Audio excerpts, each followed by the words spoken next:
السلام عليكم ورحمة الله تعالى وبركاته. المهم حبابي كي دايرين لاباس عليكم كلشي مزيان. المهم هنا كما كتشوفوا معايا باينه الحاجه اللي غادي نوجد هي الرفيسه، وهادو هما المقادير اللي غادي نحتاج: العدس والفول والبصله والزيت البلديه ولوسيور مخلط والعدس، وهنا العطريه، الهريسه، التحميره، السمن، ضويمه البنه، كنور ديال الدجاج، الحامض المصير، الخرقوم البلدي، سكنجبير، البزار، شويه د الملحه. وهنا الدجاج اللي غسلته بالحامض وخليته يتسقطر مزيان كما كتشوفوا معايا، غسلته مزيان.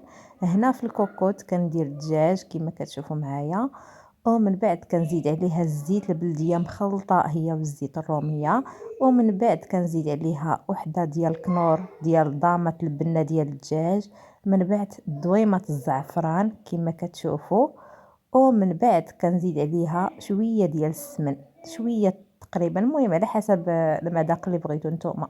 ومن بعد كنضيف ديك العطريه كلها اللي عندي، ومن بعد البصله كما كتشوفوا معايا، ومن بعد العدس مع الفول. فهذا الفول ما كثرتوش حيت ما كنبغيوهش بزاف.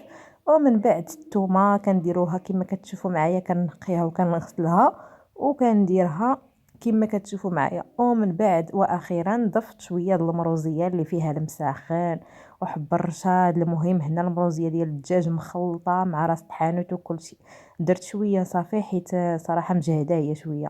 ومن بعد هنا ضفت الماء الكافي فاش غادي طيب ليا المريقه ديالي كما كتشوفوا معايا، هذيك الثومه وكلشي. ومن بعد مشيت كنوريكم داك المسمن اللي صايبات اختي. صراحه هذا اختي اللي صايباتو، كل وحده فينا شنو دارت. هنا صايباتو كتير تبارك الله كما كتشوفوا معايا. ما عنديش المقص، غادي نقطعو معكم بواحد الطريقه بالموس كما كتشوفوا. ايوا هنا جيت كنقطع في المسمن، شفتوا الطريقه باش قطعته صراحه زوين بحال ديال برا. المهم هنا قطعته بهذا الشكل هذا. وهنا وجدت هذا التمر عمرته بالقرقاع كما كتشوفوا باش غادي نزوق، وديك الثومه اللي طابت، وهنا عندي البيض حتى هو باش نزوق. ومن بعد مشينا لهاد الجريده ودينا معانا الغدا ديالنا كما كتشوفوا معايا. الاجواء فيها والشميشه يا سلام. وهنا جالسه كنسقي في الغدا ديالي وكنقادو كنصايبو معاكم كما كتشوفوا معايا. هنا كنوريكم التصاور ديال القصريه، هنا شدتني اختي كنسقي كما كتشوفوا. هنا تقريبا سقيت كملت كنزوق، كندير غير الدريساج اللمسات الاخيره كما كتشوفوا معايا. التريد ديالي كيفاش كيجي صراحه البنه ما نعاودش ليكم.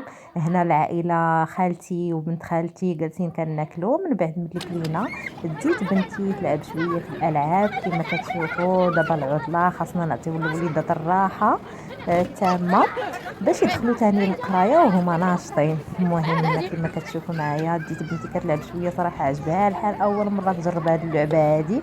في الاول جاتها صعيبه باش تطلع، ولكن من بعد صراحه ولفات زعمات. المهم هنا كما كتشوفوا معايا من بعد مشينا درنا الكوتي، تلاقينا تما مع عمتي وبنات عمتي.